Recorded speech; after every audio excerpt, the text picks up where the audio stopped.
Om Swastiastu. Selamat pagi adik-adik semua yang sudah mau ikut pembelajaran untuk hari ini, sudah mau join.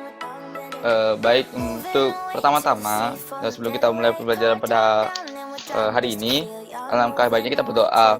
Mungkin bisa dipimpin langsung oleh Adi Dharma. Adi Dharma bisa dipimpin berdoa. Minta bantuannya. Maaf Pak, di sini ribut Pak. Oh tidak bisa ya. Baik, untuk Laksmi, silakan pimpin doa yang minta tolong. Baik teman-teman, sebelum kita memulai pembelajaran, alangkah baiknya kita berdoa. Berdoa sesuai dengan agama dan kepercayaan masing-masing, berdoa dimulai. Berdoa selesai. Baik, terima kasih dari Laksmi sudah memimpin doa. Baik, untuk sekarang kita akan menyanyikan lagu Kebangsaan Indonesia Raya. Coba carikan dulu.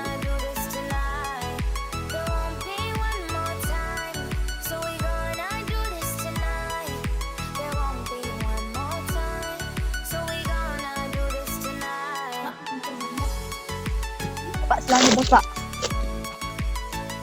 Kita mendengarkan lagu Indonesia Raya.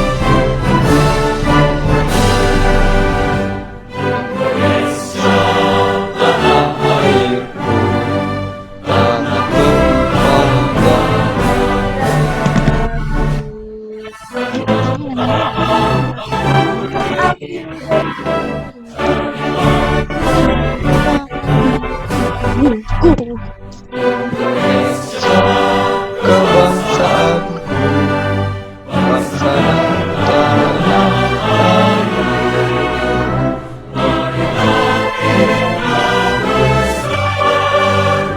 Indonesia bersatu, hiduplah tanahku, negeriku, bangsaku, rakyatku semuanya, bangla jiwanya, Indonesia.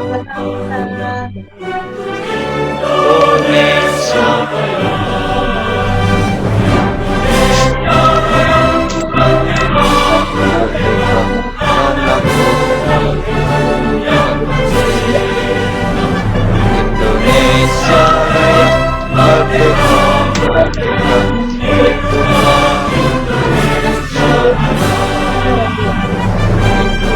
Indonesia Raya, merdeka, merdeka,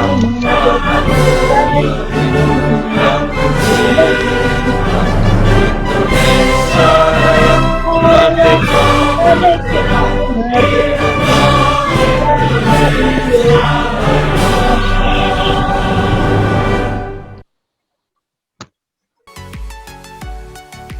Baik, terima kasih. Kita sudah menyanyikan lagu Indonesia Raya bersama-sama. Baik, terus sekarang kita akan absen dulu ya. Adi Dharma Putra. Hadir Pak. Oh ya. Niluh Wayan Krisnayanti. Hadir Bapak. Laksmi Dewi. Hadir Pak. Sinta Swastini. Hadir Pak. Putra Wirawan. Hadir Pak. Oke, berarti ada semua ya dari kelasnya. Baik, untuk pertama-tama kita Bapak akan share PPT dulu terkait dengan apa yang akan kita pelajari untuk hari ini.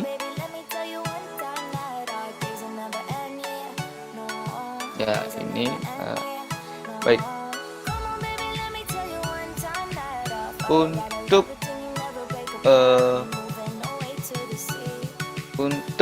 tema kita untuk hari ini adalah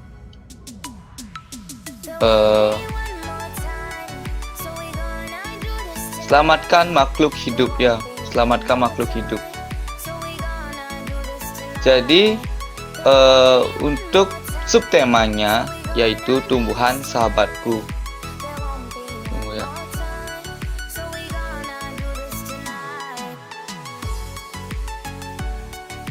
Untuk subtemanya adalah tumbuhan sahabatku. Baik, yang untuk yang pertama penjelasan yang pertama. Itu penjelasan yang pertama yaitu adalah terkait apa manfaat tumbuhan bagi makhluk hidup lain. Ada yang tahu tumbuhan sebelumnya?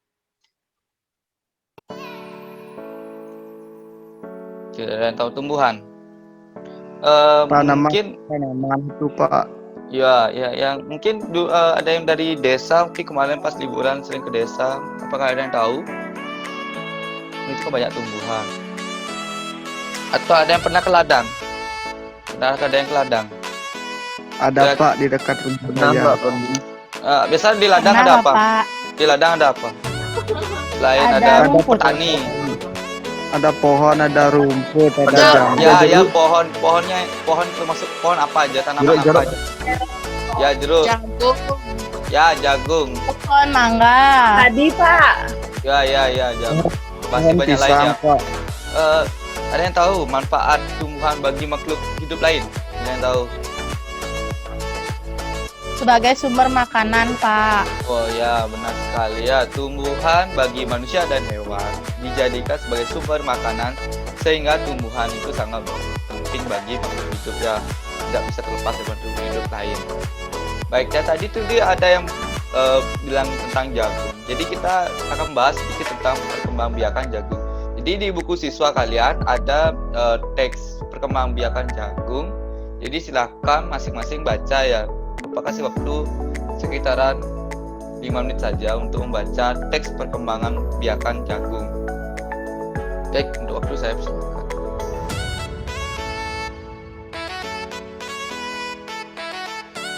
Baik, waktu sudah habis. Bagaimana sudah ditelaah baik-baik teks perkembangan biakan jagung? Sudah. Baik, terus sekarang kita lanjut ke tugasnya, yaitu cari ide pokok dari teks perkembangbiakan jagung tersebut ya.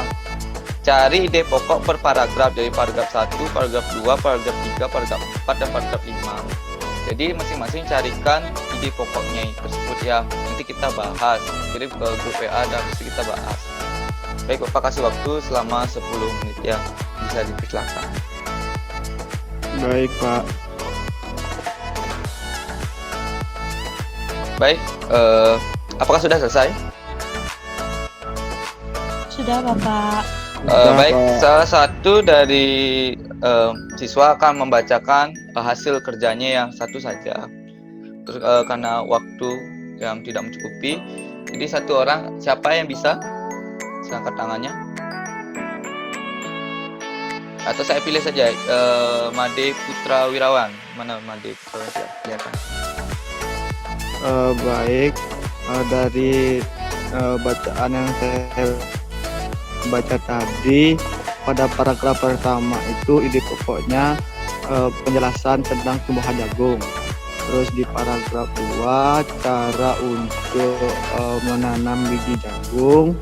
Yang ketiga cara perkembangbiakan jagung melalui bunga jagung.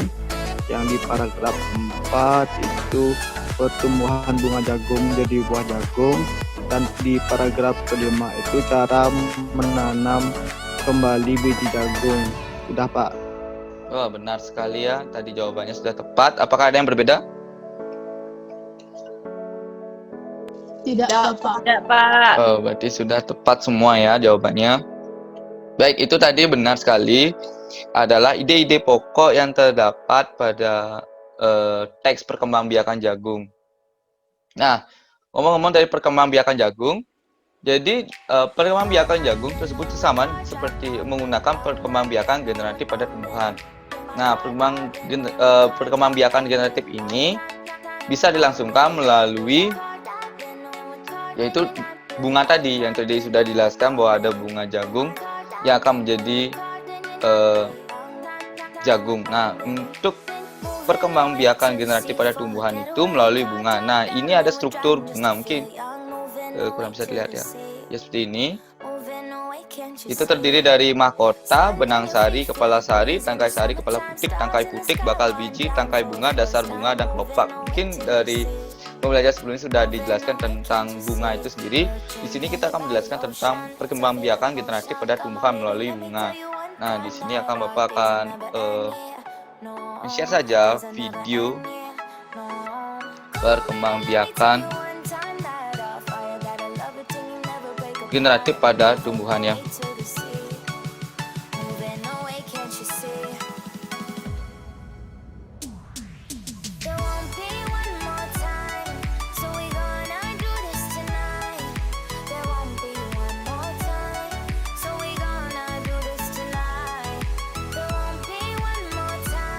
Tolong tunggu sebentar ya.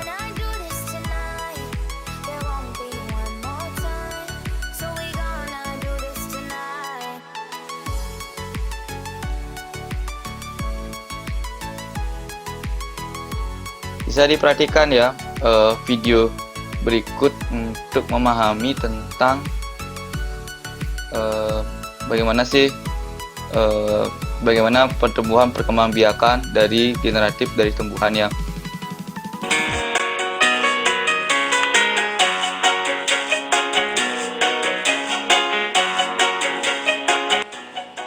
Halo teman, coba perhatikan bunga-bunga ini. Indah sekali bukan? Eits, tunggu dulu. Ternyata selain indah dipandang, bunga juga memiliki fungsi sebagai alat perkembangbiakan tumbuhan loh. Penasaran? Yuk kita amati perkembangbiakan generatif pada bunga apel berikut ini. Perhatikan bunga apel ini teman. Kita akan melihat bagaimana perkembangan generatif yang terjadi pada tumbuhan apel. Agar lebih mudah memahaminya, proses perkembangbiakan generatif akan dibagi menjadi 8 adegan. Tekan satu persatu berurutan untuk mengetahui proses perkembangbiakan generatif pada tumbuhan. Tekan tombol di ujung kanan apabila kamu ingin melihatnya secara otomatis. Proses perkembangbiakan diawali dengan jatuhnya serbuk sari di kepala putik. Proses ini biasa disebut dengan penyerbukan. Serbuk sari kemudian berkecambah membentuk bulu serbuk sari. Di dalam bulu serbuk sari tersebut terdapat 1 inti vegetatif dan 2 inti generatif. Selanjutnya, bulu serbuk sari membentuk saluran menuju ruang bakal biji dengan inti vegetatif sebagai penunjuk jalan. Setelah sampai di dalam bakal biji, maka inti vegetatif akan mati. Setelah inti vegetatif mati, kedua inti generatif bergerak dan melakukan pembuahan. Inti generatif pertama akan membuahi sel telur untuk menghasilkan zigot. Sedangkan inti generatif kedua akan membuahi inti kandung lembaga sekunder untuk menghasilkan endosperma.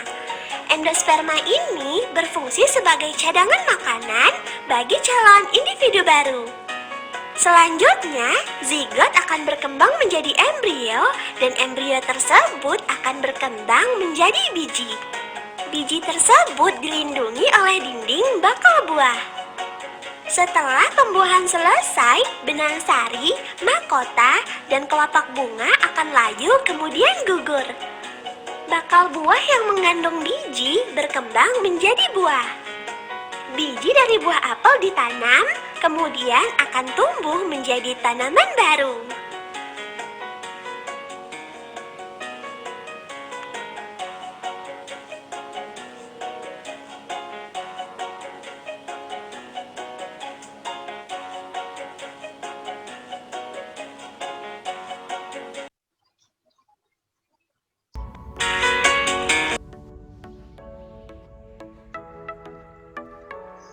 Ya, begitulah tadi adalah perkembangbiakan generatif dari biji menjadi pohon atau tumbuhan, lebih itu menjadi buah, lalu menjadi biji kembali dan lagi jadi pohon. Nah, sangat menarik sekali pertumbuhan dari generatif, perkembangbiakan generatif tadi. Mungkin ada yang bingung, mungkin dari tadi sudah visualisasinya sudah bagus, apa sudah bisa dipahami apa bagaimana? Sudah, Bapak. Baik, rasa sudah ya, sudah dipahami dengan baik. Jadi itulah tadi perkembangan biakan generatif melalui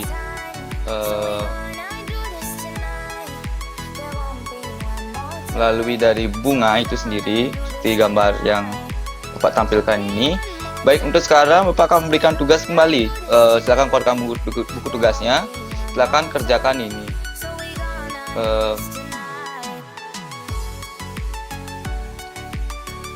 Carikan contoh perkembangbiakan generatif pada tumbuhan, lalu berikan cara penyebukannya, tuliskan di buku tugas, lalu difoto saja. Nanti kita bakal bahas lagi setelah ini. Bapak beri waktu 10 menit. Jadi selamat bekerja. Baik, Pak. Baik, Bapak.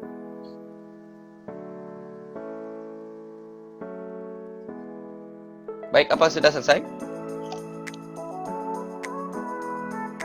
Sudah, Pak. Baik, apakah ada dari adik-adik semua yang ingin membacakan tugasnya? Satu saja. Nah, terkait waktu juga, satu saja. Apakah ada? Silakan angkat tangannya jika ada yang ingin membacakan tugasnya. Jika tidak ada yang mengangkat tangan, jika tidak ada yang mengangkat tangan, ya udah Pak akan pilih saja langsung biar cepat. Cinta Swasini yang tadi, Putra Wirawan sudah soalnya. Cinta Swasini, silakan bacakan hasil tugasnya ya.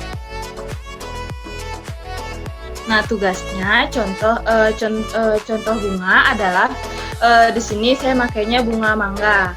Proses perkembangbiakannya adalah yang pertama diawali dengan penyerbukan, yaitu jatuhnya serbuk sari ke kepala putik. Yang kedua, pada serbuk sari dua biji, kemudian serbuk sari akan masuk ke bangkai serbuk sari. Yang ketiga, di dalam ruang bakal biji terjadi pembuahan. Hasil dari pembuahan adalah sigot. Sigot berkembang menjadi lembaga. Lembaga berkembang menjadi bakal biji berkembang menjadi biji dan bakal buah. Bakal buah kemudian berkembang menjadi daging buah. Terakhir, lembaga yang berada di dalam biji merupakan calon tumbuhan baru. Terima kasih. Bagus sekali. Apakah ada yang berbeda jawabannya? Tidak ya, karena tadi jawaban dari Cinta Swasini itu sudah sangat tepat ya, dari proses penyerbukan dan sampai tumbuh menjadi tumbuhan baru lagi, itu sudah sangat tepat sekali. Dan kalau memang juga semua sama, jadi kita lanjutkan saja materinya ya. Ya, itulah tadi adalah perkembangbiakan generatif melalui bunga. Nah, bunga ini sangat penting dalam perkembangbiakan tumbuhan untuk menjadi tumbuhan baru.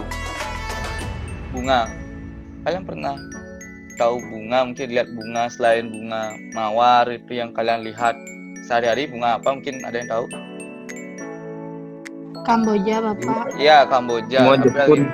Ya, bunga Jepun. Ya, bunga. Kembang sepatu, Pak. Ya, kembang sepatu. Kalau bahasa Bodian pucuk, kalau tadi Jepun itu bahasa Indonesianya Kamboja ya. Baik, kita akan bahas bunga. Setiap daerah memiliki fungsi dan manfaat yang berbeda. Kalian tahu nggak kalau bunga setiap negara itu pada dasarnya memiliki fungsi dan manfaat yang berbeda. Seperti contohnya ya tadi bilang itu adalah bunga kembang sepatu ya, pada gambar. Bunga kembang sepatu ini di Indonesia biasanya digunakan sebagai pewarna tekstil ya, pewarna tekstil. Tapi kalau di Malaysia itu di bunga sepatu itu disebut dengan bunga raya. Makanya bunga sepatu di Malaysia itu digunakan sebagai bunga nasional ya, bunga nasional lambang dari Malaysia itu sendiri. Selanjutnya ada bunga Kamboja. Jadi bunga Kamboja ini ada di segala negara tetangga kita memiliki bunga Kamboja, tapi pada negara Indonesia dan Laos terutamanya menggunakan bunga Kamboja ini sebagai hiasan dekorasi untuk upacara keagamaan ya. Seperti kita tahu di Bali itu sering menggunakan bunga Kamboja untuk hiasan. Nah, kenapa sih kok beda-beda sih fungsi bahan manfaat bunga di berbagai negara? Yang kita gunakan aja negara yang dekat-dekat saja, negara ASEAN, ya, negara tetangga kita. Hal tersebut dikarenakan negara-negara tetangga tersebut memiliki sosial budaya yang berbeda dengan kita, sehingga pada pemanfaatan tumbuhan memiliki fungsi yang berbeda-beda sesuai sosial budaya yang ada pada negara tersebut. Ya, bisa kita lihat, ya, ini ada peta ASEAN, dan peta ASEAN ini ada 10 negara ya, yaitu Laos, Vietnam, Filipina, Brunei Darussalam, Malaysia, Kamboja, Thailand, Myanmar, Singapura, Indonesia, dan lain sebagainya, yang banyak sekali. Dan dari negara-negara ASEAN itu memiliki sosial budaya yang berbeda, tapi walaupun dia memiliki sosial budaya yang berbeda, masih memiliki sosial budaya yang sama. Dikarenakan kita bisa dikatakan serumpun dengan negara-negara yang tergabung di ASEAN tersebut, dan ras masyarakatnya pun masih terbilang sama. Baik, Bapak akan langsung saja membahas sedikit saja tentang sosial budaya di negara di ASEAN. Untuk lengkapnya bisa dilihat di buku siswa ya, Baik, Bapak akan bacakan yang pertama. Brunei Darussalam. Brunei Darussalam itu terkenal dengan budayanya yang masih banyak dipengaruhi oleh ajaran Islam, dan mayoritas penduduknya adalah orang Melayu. Dan di sini ada juga sikapnya yang biasa ditunjukkan adalah dalam percakapan menunjukkan dengan jari telunjuk seperti ini dianggap kasar di sana. Selanjutnya ada Malaysia. Jadi Malaysia di sini ada 3 kaum yang utama di Malaysia, yaitu adalah Melayu, Cina, dan India. Dan biasanya di sana banyak gedung peninggalan masa Eropa, dan bangunan bernuansa Melayu, Tionghoa itu masih banyak ya. Makanan tradisionalnya mungkin kalian sudah sering dengar ya, adalah nasi lemak. Selanjutnya Filipina. Filipina ada memiliki percampuran budaya antara Barat dan Timur. Kehidupan budayanya dipengaruhi oleh budaya Melayu, Cina, dan Spanyol. Baik, tadi ada sedikit kesalahan di sistem, jadi kita lanjutkan saja, yaitu sosial budaya dari Kamboja ya, Kamboja. Ya. Banyak candi Kamboja itu terbuat dari batu-batu, dan dewa-dewa dari agama Hindu juga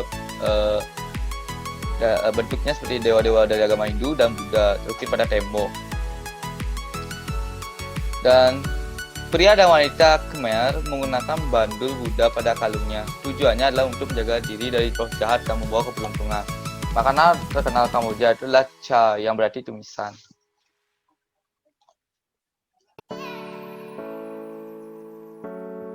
Selanjutnya ada Myanmar. Myanmar memiliki sebutan yaitu sebagai 1000 pagoda. Hal ini disebabkan karena sangat mudah menemukan kuil-kuil suci Buddha. Mayoritas penduduk Myanmar adalah keturunan Tibet. Bahasa yang digunakan di sana adalah Burma. Selanjutnya ada Vietnam. Vietnam biasanya Vietnam gemar duduk di dingklik, yaitu kursi yang sangat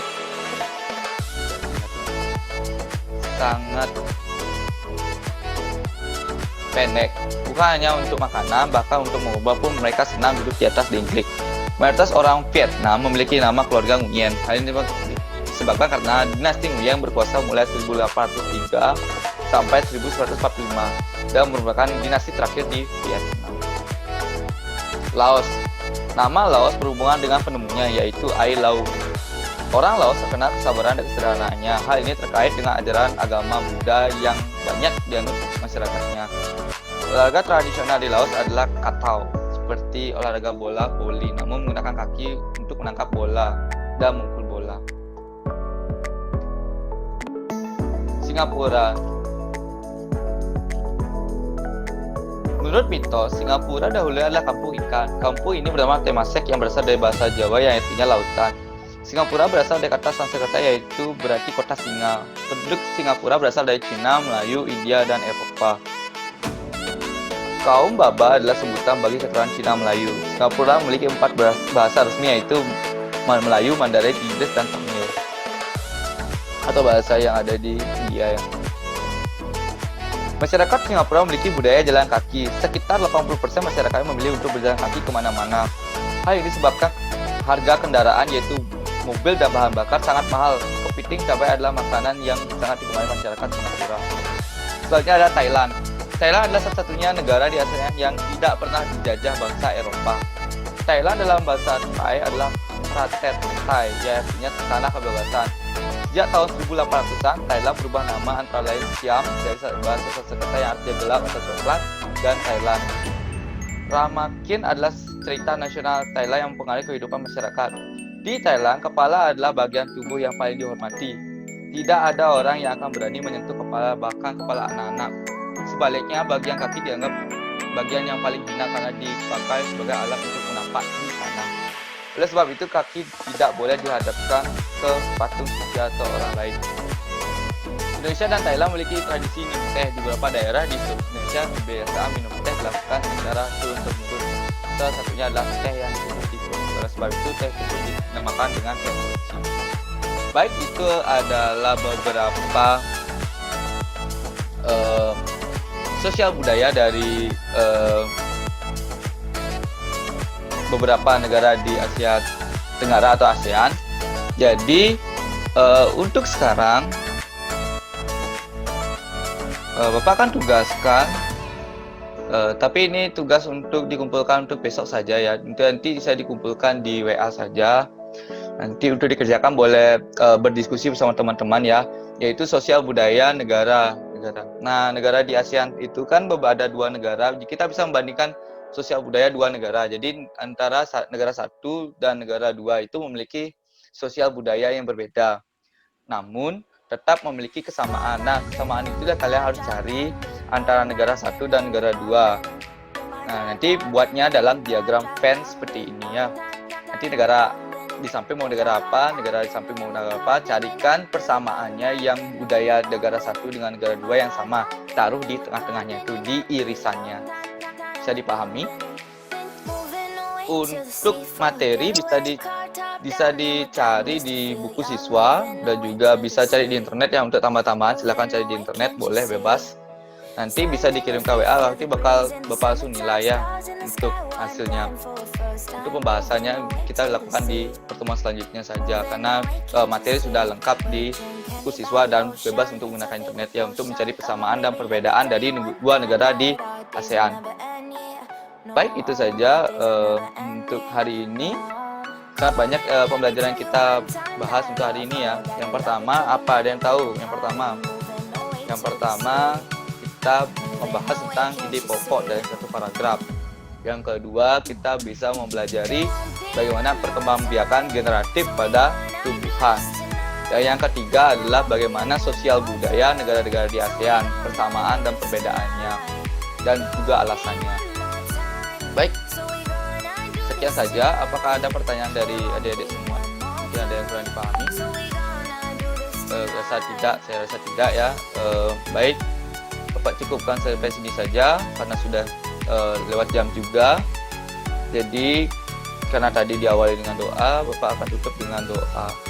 Doa menurut agama percaya masing-masing. Silakan Putra Wirawan memimpin doa ya. Minta tolong.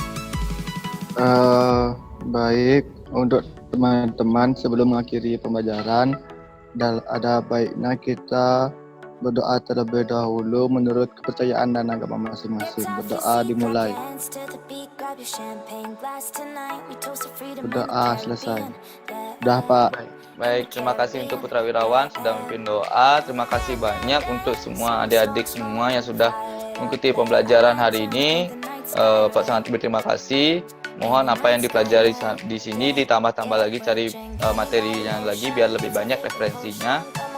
Dan tetap jaga kesehatan dan sehat selalu. Lepas tutup dengan Parama Santi. Om Santi Santi Santi Om. Om Santi Santi Santi. Om Santi Santi. Moving away to the sea.